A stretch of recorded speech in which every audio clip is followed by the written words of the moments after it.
Hello students, तो आज की इस वीडियो में हम स्टार्ट करने जा रहे हैं यूनिट सेकंड बी। इससे पहले हम यूनिट फर्स्ट ए कंप्लीट कर चुके हैं। आज के टॉपिक से हम यूनिट फर्स्ट बी स्टार्ट करेंगे करंट इलेक्ट्रिसिटी चैप्टर में। ठीक है, तो आज का जो हमारा फर्स्ट टॉपिक है जो यूनिट फर्स्ट बी में है वो है आपका किरचॉफ लॉ। किरचॉफ लॉ, इसमें हम किरचॉफ के दो लॉ पढ़ेंगे, किरचॉफ फर्स्ट लॉ और Kirchhoff second law. Kirchhoff first law को हम तीन नामों से जानते हैं। किरचॉफ फर्स्ट लॉ, फर्स्ट नाम है किरचॉफ जंक्शन लॉ, सेकंड नाम है किरचॉफ, थर्ड जो नाम है इसका किरचॉफ करंट लॉ नाम है। ठीक है, तो मतलब कि ये किरचॉफ का फर्स्ट लॉ है, इसको हम डिटेल से पढ़ेंगे और किरचॉफ के सेकंड लॉ को भी डिटेल से पढ़ेंगे। तो आप लास्ट तक इस वीडियो को देखना, आपको अच्छे से समझ में आएगा। तो चलो स्टार्ट करते हैं। तो स्टूडेंट सबसे पहले हम देख लेते हैं कि किरचॉफ फर्स्ट लॉ जो है वो हमें क्या बोलता है, उसकी डेफिनेशन क्या है। उसकी डेफिनेशन ये है, it states that the algebraic sum of current. ये क्या होता है, करंट का अलजेब्रिक सम होता है जो करंट एक पॉइंट पर आकर के मिलता है जिसको हम जंक्शन बोलते हैं। जैसे मान के चलो, मैं आपको सबसे पहले एग्जांपल देके समझाता हूँ कि एक पॉइंट है यहाँ पर जिसको हम पॉइंट ओ बोल रहे हैं। ठीक है, एक पॉइंट ओ है, तो इस पॉइंट पर मान के चलो कोई करंट यहाँ से यहाँ पर आके मिलता है, कोई यहाँ से आ रहा करंट इस पे मिल रहा है। ठीक है, कोई करंट मान के चलो यहाँ से आके इस पे मिल रहा है, कोई करंट इधर से मिल रहा है इस पे आकर के इस पॉइंट पर, कोई करंट इधर से आगे मिल रहा है यहाँ पर, कोई करंट इधर से आगे मिल रहा है यहाँ पर। समझे? तो मतलब क्या है इसका कि यहाँ पर ये जो पॉइंट होता है जहां पर डिफरेंट करंट्स आकर के मिलते हैं जिस पॉइंट पर, उसको हम बोलते हैं जंक्शन। ये जो पॉइंट है इसको हम बोलते हैं क्या, जंक्शन। जंक्शन क्या होता है, जहां पर बहुत सारे करंट जो है वो आकर के एक पॉइंट पर मिल रहे हैं। ठीक है, यहाँ से मान चलो ये करंट यहाँ से आया, यहाँ मिला, ये आई करंट यहाँ पर आ रहा है, यहाँ से आई करंट इधर से आया, इधर से आई करंट आया, इधर से आई करंट आया, इधर से आई करंट आया और इधर से आई करंट आया। ठीक है, तो मतलब कि जिस पॉइंट पर आकर के मिलते हैं, डिफरेंट डिफरेंट रास्ते से करंट आ रहे हैं, मतलब कई रास्तों से करंट आ रहे हैं और वो आकर के एक पॉइंट पर मिल रहे हैं जिसको हम बोलते हैं जंक्शन। ठीक है, और उसके उस सभी करंट के अलजेब्रिक सम को हम क्या बोलते हैं, जंक्शन लॉ बोलते हैं, या फिर हम किरचॉफ लॉ बोलते हैं। किरचॉफ का फर्स्ट लॉ यही बोलता है कि जो इन सभी का अलजेब्रिक सम होगा, अलजेब्रिक सम को हम समीशन ऑफ आई, मतलब कि algebraic sum of current is equal to वो होगा जीरो।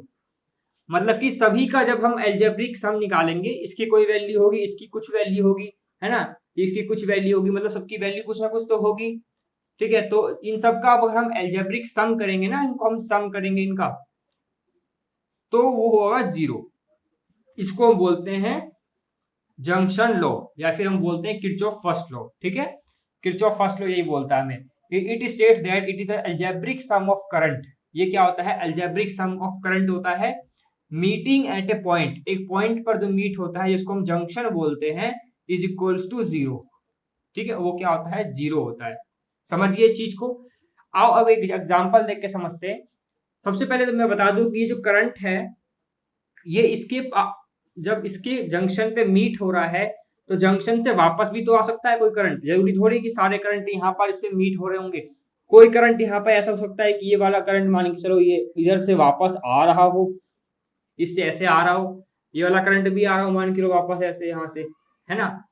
तो मतलब कि एक बात बता दूं कि जो जंक्शन के पास जा रहे हैं करंट वो पॉजिटिव होंगे, वो पॉजिटिव आई माने जाएंगे। जो जंक्शन से वापस आ रहे हैं वो नेगेटिव आई माने जाएंगे। ठीक है, समझिए दोबारा बताता हूं, जो जंक्शन के पास जा रहे हैं करंट, जिनका एरो इस साइड है जंक्शन की तरफ, वहां हम पॉजिटिव लेंगे, पॉजिटिव करंट होगा वो। जो जंक्शन से वापस लौट के आ रहे होंगे, बाहर की तरफ निकल रहे होंगे, वो हम नेगेटिव करंट मानेंगे। ठीक है, इसको हम न्यूमेरिकल में यूज करेंगे, तो इस चीज को ध्यान रखना। तो हम इसको अच्छे से बना लेते हैं। पहले आप ये बनाओगे डेफिनेशन, फिर ये लिखोगे, फिर इसके बाद डायग्राम बनाओगे। एक डायग्राम ऐसे बनाते हैं, कुछ एक पॉइंट ले लेते हैं कोई सा भी, ठीक है, उस पर हम कई सारे ड्रॉ कर देते हैं, जरूरी नहीं कैसे भी ड्रॉ कर दो, है ना, कहीं से भी ड्रॉ कर दो, करंट तो कहीं से भी आ सकता है। ठीक है, इस पॉइंट पर तो हमने मान लिया कि, मान के चलो ये करंट I1 बाहर जा रहा हो, ठीक है, ये I2 करंट भी बाहर जा रहा है, I3 करंट अंदर जा रहा है। ठीक है, ये I3 करंट है, ये भी अंदर जा रहा है I4 करंट, और I5 भी अंदर ही जा रहा है। ठीक है, ठीक है, कुछ करंट अंदर भी जा सकते हैं जंक्शन की तरफ, कुछ करंट जंक्शन से बाहर की तरफ भी जा सकते हैं। ठीक है, तो यहाँ पर क्या है देखो, इनका हम अलजेब्रिक सम करेंगे। अलजेब्रिक सम मतलब I1 plus I2 plus I3 plus I4 plus I5। अब यहाँ पर क्या है, ये इक्वल टू क्या होना चाहिए, 0 होना चाहिए। ठीक है, अभी हम प्रूफ करके भी देखेंगे। तो देखो यहाँ पर मैंने बताया था एक चीज कि जब जंक्शन के तरफ जा रहा हो उसका एरो, जब कोई करंट जंक्शन की तरफ जा रहा हो तो हम क्या बोलेंगे, पॉजिटिव लेंगे। तो पॉजिटिव कौन कौन से होंगे देख लो, ये पॉजिटिव होगा, ये वाला पॉजिटिव होगा और I3 भी पॉजिटिव होगा, क्योंकि ये जंक्शन की तरफ जा रहे हैं। जंक्शन से अपोजिट कौन सा जा रहा है, ये बाहर की तरफ जा रहा है, ये भी बाहर की तरफ जा रहा है, तो वो नेगेटिव होगा। मतलब I1 और I2 क्या होंगे, नेगेटिव होंगे। तो यहाँ हम नेगेटिव लेंगे और यहाँ पर भी नेगेटिव साइन लेंगे। ठीक है, समझ गए यहाँ तक। ठीक है, तो ये चीज आप बनाओगे, ये बना के ये फिर ये लिखोगे, फिर ये लिखोगे। ठीक है, इसके बाद हम एक न्यूमेरिकल करेंगे, इसको समझेंगे कि आखिर इसका यूज कैसे करते हैं हम। एक चीज और बता दूं आपको, इट इज बेस्ड ऑन, ये जो बेस्ड होता है किस पे, it is based on conservation of charge. ये कंजर्वेशन ऑफ चार्ज पे बेस होता है। ठीक है, करंट है यहाँ पर, चार्ज है, तो कंजर्वेशन ऑफ चार्ज पे बेस होता है। ठीक, तो स्टूडेंट्स एक क्वेश्चन लिया है मैंने यहाँ पर, हमें यहाँ पर क्या करना है, आई फाइंड करना है, करंट फाइंड करना है। जो हमें यहाँ पर करंट दिया हुआ, ये दिया हुआ, ये दिया, ये दिया, ये फाइंड करना है। ठीक है, तो यहाँ पर 5 रास्ते जा रहे हैं करंट के लिए। एक कंडक्टर, एक इस कंडक्टर से करंट यहाँ जाएगा, इससे यहाँ जाएगा। ठीक है, इस पॉइंट पर आकर के मिल रहा है, ये जंक्शन है हमारा ओ। ठीक है, फिर यहाँ से ये करंट बाहर निकल रहा है, ये बाहर निकल रहा है, ये बाहर निकल रहा है। तो जो अंदर जा रहे हैं जंक्शन की तरफ वो पॉजिटिव होंगे, तो ये पॉजिटिव होगा, ये पॉजिटिव होगा। ठीक है, ये जंक्शन से बाहर जा रहे हैं, तो जंक्शन से बाहर जा रहे हैं, अपोजिट जा रहे हैं, तो ये नेगेटिव, ये भी नेगेटिव, ये भी नेगेटिव। तो हम यहाँ लिख लेते हैं, पहले लिख लेते हैं हम यहाँ पर 2 एम्पियर, डायरेक्ट प्लस कर लेते हैं हम।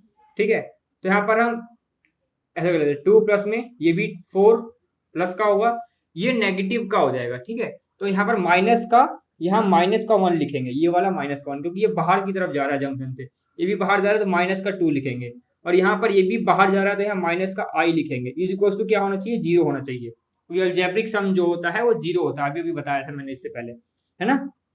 अब यहाँ पर ऐड कर दो, ये 2 से 2 कैंसिल हो गया, यहाँ पर 4 माइनस 3 हो गया, माइनस में I is equal to 0, I इधर जाएगा तो प्लस का हो जाएगा, तो I 3 इज इक्वल टू ये हो गया I। तो I की वैल्यू कितनी हो गई, 3 एम्पियर। मतलब कि जो करंट इसमें जो यहाँ से यहाँ जा रहा है बाहर की तरफ, वो कितना है, 3 एम्पियर का करंट जा रहा है बाहर। ठीक है, तो ये आपका जंक्शन लॉ इस तरीके से हम यूज करते हैं, किरचॉफ का जो करंट लॉ है वो इस तरीके से हम यूज करते हैं इसमें न्यूमेरिकल में। ठीक है, तो इस चीज को ध्यान रखना, छोटा सा है, आसान सा है, कोई सा भी न्यूमेरिकल होगा कर लोगे आसानी से, बस उसमें साइन का ध्यान रखना, साइन कौन सा पॉजिटिव हो, कौन सा नेगेटिव होगा। तो स्टूडेंट्स हम बात करते हैं अब किरचॉफ के सेकंड लॉ की, जिसको हम Kirchhoff voltage law, Kirchhoff loop law भी बोलते हैं। ठीक है, तो यहाँ पर स्टेटमेंट देखते हैं इसकी, सबसे पहले क्या है इसमें, it states that it is the algebraic sum of change in voltage across any loop involving cell and resistor is equals to 0। कि कोई एक लूप होगा, कोई सा भी, मैं भी बताऊंगा कि कोई भी एक लूप होगा जिसमें सेल होगा या फिर रजिस्टर हो सकता है, उसमें जो चेंज इन वोल्टेज जो होगा, हम उसमें change in voltage of algebraic sum की बात कर रहे हैं। Algebraic sum of change in voltage वो क्या होगा, 0। इससे पहले हमने क्या देखा था students, algebraic sum of current देखा था। ठीक है, अक्रॉस किसके, एट जंक्शन। लेकिन हम इसमें algebraic sum of change in potential देखेंगे, चेंज इन वोल्टेज देखेंगे अक्रॉस किसके, एक लूप के, एक लूप होगा क्लोज लूप, उसके अक्रॉस देखेंगे। ठीक है, तो अभी देखो, अभी समझोगे अच्छे तरीके से। मैं यहाँ बता दूं कि जो अलजेब्रिक सम ऑफ वोल्टेज है, तो मतलब कि हम इसको समीशन, समीशन ऐसे लिखते हैं, समीशन चेंज इन वोल्टेज, तो डेल्टा वी, क्योंकि चेंज इन में डेल्टा लगाते हैं, इसको इसको क्या होगा, 0 होगा। और उसमें क्या था, समीशन ऑफ आई था, उसमें चेंज इन मतलब कर देना, चेंज इन मतलब डेल्टा, डेल्टा भी इसमें आएगा लूप लॉ वाले में। ठीक है, सेकंड लॉ में आता है डेल्टा, इसमें डेल्टा नहीं आता, ध्यान रखना। ठीक है, तो स्टूडेंट्स हम डायग्राम बनाएंगे, देखना मैं डायग्राम कैसे कैसे बना रहा हूँ, आप अच्छे से इसको ध्यान से देखना मैं कैसे बना रहा हूँ डायग्राम। हम लूप बनाएंगे एक, यहाँ से पॉइंट ए है ये। ठीक है, यहाँ से हम आगे गए, यहाँ पर एक रजिस्टर लगा हुआ है। ठीक है, फिर आगे जाते हैं, फिर यहाँ पर एक सेल लगा हुआ है, फिर यहां से नीचे जाओगे। ठीक है, इधर से फिर इधर आओगे, तो यहां भी एक रजिस्टर लगा हुआ है। ठीक है, और यहां से फिर इधर आओगे, फिर एक रजिस्टर लगा हुआ है, यहाँ भी एक सेल लगा हुआ है, सेल लगा हुआ है, इसका मतलब कोई ना कोई इसका ईएमएफ होगा, इसका ईएमएफ E1 है, इसका ईएमएफ E2 है। पॉजिटिव इस साइड है, नेगेटिव इस साइड है, पॉजिटिव इस साइड है, करंट इस साइड आएगा, है ना, करंट इस साइड आएगा। यहाँ पर पॉजिटिव इस साइड है तो करंट इस साइड आएगा, तो यहाँ पर करंट I1 आएगा, ठीक है। यहाँ पर ये रजिस्टर R1 है, इस रजिस्टर को मैं R2 नाम देता हूं, ठीक है। इस रजिस्टर को R1 नाम दे रहा हूँ, इस रजिस्टर को R2 नाम दे रहा हूँ, ठीक है। इसका कोई ना कोई रेजिस्टेंस होगा, इसमें भी रेजिस्टेंस होगा, इसमें भी रेजिस्टेंस होगा। यहां से करंट रजिस्टर R1 में से करंट I1 आ रहा है, रजिस्टर R2 में से करंट I2 आ रहा है। किस तरफ से? इस तरफ से आ रहा है। ये जो करंट, ये जो है A, B, C, फिर यहाँ D, फिर यहाँ E, फिर यहाँ F, ठीक है। यहां पर देखो करंट जो है वो कैसे फ्लो हो रहा है, करंट जो फ्लो हो रहा है यहां से इसमें ऐसे होकर के वापस इसमें आ रहा है, और इसमें ऐसे घूम करके फिर वापस में जा रहा है, क्योंकि ये पॉजिटिव है स्टूडेंट। तो ये वाला यहां से निकल करके इस नेगेटिव में ही तो आएगा, है ना। तो ये I1 यहां से गया, ये I1 यहां से गया, ये I1 यहां से गया, ये I1 यहां से गया। ये रजिस्टर है, हम यहाँ दे देते हैं इसका नाम R3, R3 इसका नाम है। I1 करंट यहां से जा रहा है, अब R2 भी तो यहां से जा रहा है, ये घूम के किसके पास आएगा? अपने नेगेटिव वाले टर्मिनल के पास। तो ये I2 करंट जो जा रहा है यहां से, ये भी तो इसके पास जाएगा ना। ये I2 यहां तक पहुंच गया, ये अभी इसका रास्ता चल रहा है, ये भी इसका रास्ता है, लेकिन यहां जैसे जाएगा ये दोनों साथ साथ फिर चलने लगेंगे, I1 एंड I2 दोनों साथ साथ चलेंगे फिर यहां से, समझ गए। क्योंकि ये वाला जो रास्ता है इसमें R3 वाला है, यहां से तो I1 जा रहा है सिंगल, यहां से I2 जा रहा है, लेकिन ये दोनों मिल जाएंगे आपस में दोनों, ठीक है। और यहाँ I1 I2 R3 के पास आ जाएंगे, और दोनों करंट मिलकर के क्या नाम दे देंगे? एक नया करंट I3। I1 और I2 दोनों करंट प्लस हो जाएंगे, और दोनों करंट प्लस होकर के क्या नाम दे देंगे? एक I3 करंट, ठीक है। R3 के अक्रॉस कौन सा करंट जा रहा है? I3 करंट जा रहा है, ठीक है, ठीक है, समझिए। तो अब ये यहां से I3 करंट जा रहा है स्टूडेंट्स, ठीक है। अब यहां से करंट वापस जब इसमें आएगा तो किस में कन्वर्ट हो जाएगा? ये I1 में कन्वर्ट हो जाएगा, क्योंकि I1 जा रहा है यहां से, और ये वापस I3 इधर से जब आएगा तो ये इसको कहेगा कि भाई अपना I2 वापस ले जा, तो ये I2 वापस अपना इसमें आ जाएगा, ठीक है। समझ गया ना इस चीज को? तो इसी को हम लूप बोलते हैं, ठीक है स्टूडेंट्स। तो अब देखो हम यहाँ पर यूज करेंगे, यहाँ पर अप्लाई करेंगे, applying Kirchhoff second law in loop ABCDA। इस लूप में किरचॉफ सेकंड लॉ अप्लाई करेंगे। तो ध्यान रखना हम इसमें क्या करेंगे, जब करंट के हम इस पाथ से जा रहे हैं, हमें जाना इस पाथ से ABCDA, ठीक है, इसको छोड़ दो अभी, ABCDA हम इस पाथ से जा रहे हैं, ऐसे जाना है हमें। तो इस पाथ में जो हमें पॉजिटिव टर्मिनल मिल रहा है उसमें हम पॉजिटिव टर्मिनल मिल रहा है तो ठीक है, लेकिन अगर नेगेटिव टर्मिनल मिल रहा है वहां पर वो चीज नेगेटिव हो जाएगी, फर्स्ट। सेकंड, अगर आप ऐसे जा रहे हो और करंट आपके अपोजिट जा रहा है तो वहां पर भी नेगेटिव साइन आएगा, ठीक है। दो कंडीशन में नेगेटिव साइन आएगा, या तो नेगेटिव टर्मिनल आपको मिल जाए वहां पर नेगेटिव साइन आ जाएगा। दूसरा कब आएगा? जब आप ऐसे जा रहे हो लेकिन करंट आपके अपोजिट जा रहा हो, वहां पर नेगेटिव साइन आ जाएगा। अब देखो कैसे, अभी अच्छी समझ में आएगा। हम जा रहे हैं ए से यहां से, तो यहां से हम जा रहे हैं तो हमें कौन कौन सी चीजें मिल रही है? देखो I1 और R1। तो पहले लिख लेते हैं हम I1 और R1। I1 R1 लिखेंगे, लेकिन हम जा ऐसे रहे हैं, लेकिन ये है किसमें? करंट अपोजिट डायरेक्शन में, तो हम यहाँ क्या लिख देंगे? नेगेटिव। अगर ये पॉजिटिव होता, इधर करंट जा रहा होता इस डायरेक्शन में, तो हम यहाँ पर प्लस का ही I1 R1 लिखते। अब आगे बढ़ेंगे, यहाँ पर आगे बढ़ेंगे, पॉजिटिव टर्मिनल है तो पॉजिटिव टर्मिनल का जो EMF होगा इसके अक्रॉस जो होगा वो हम क्या लिखेंगे? प्लस में क्या लिखेंगे स्टूडेंट्स? E1, ठीक है। फिर आगे बढ़ो, फिर आगे बढ़ो, आगे बढ़ रहे हम, आगे बढ़ रहे यहाँ पर I3 और R3। तो ये प्लस का I3 R3 होगा कि माइनस का I3 R3 होगा, ये बताओ। तो यहां पर हम ऐसे जा रहे हैं लेकिन करंट अपोजिट डायरेक्शन में, देखो जहां ऐसे रहे लेकिन करंट ऐसे आ रहा है, तो यहाँ पर माइनस में होगा। समझ गए कि नहीं समझे, बताओ इस चीज को, समझ गए ना इस चीज को। यहाँ पर ये आई आर दिखाया, वी का फॉर्मूला क्या होता है, V equals to I R, ठीक है। तो मतलब कि आप ऐसा समझ सकते हो कि जो जो आपको आई और आर को दोनों मल्टीप्लाई में लिखना है, ठीक है। तो जो जो आपको मिलते जा रहे हैं वैसी वैसी आप लिखते जाओ, ठीक है। इज इक्वल्स टू क्या हो जाएगा, वो 0 हो जाएगा, ठीक है। तो यही है आपका फर्स्ट लूप में जो आपने अप्लाई किया किरचॉफ का सेकंड लॉ। अब लूप इसमें अप्लाई करेंगे, A B C F E D A, ठीक है। तो अब नाउ अप्लाइंग किरचॉफ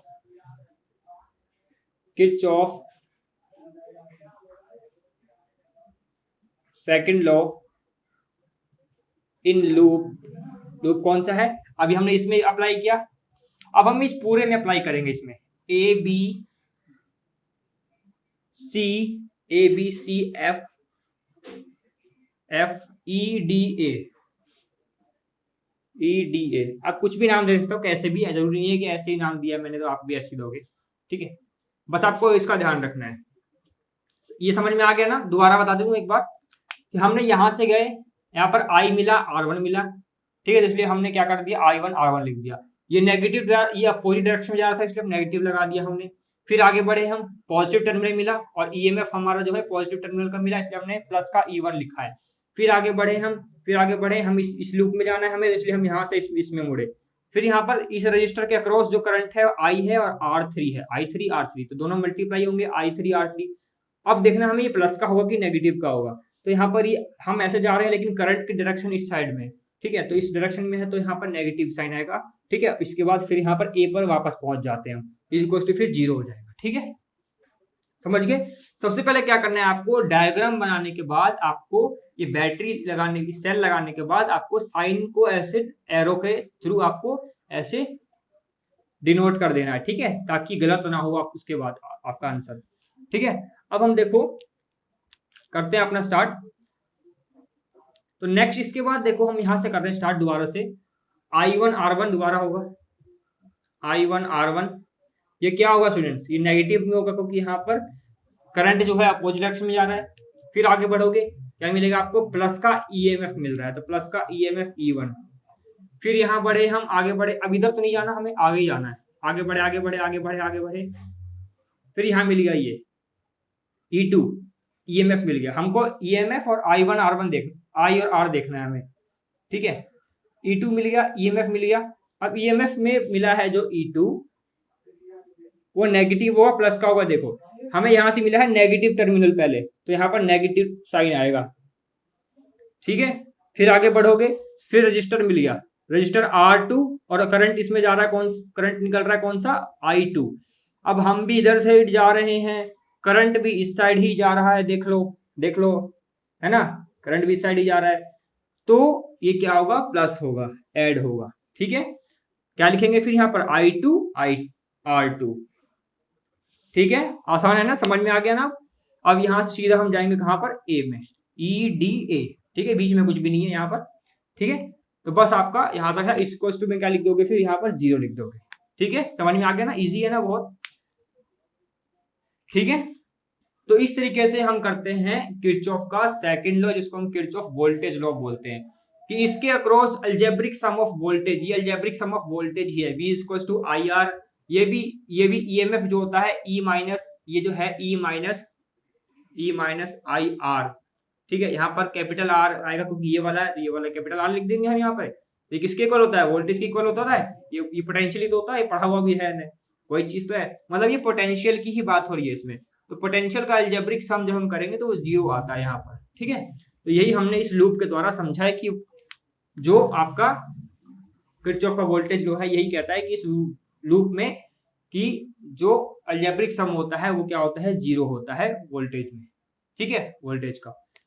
तो इस तरीके से करते हैं स्टूडेंट, समझ गए।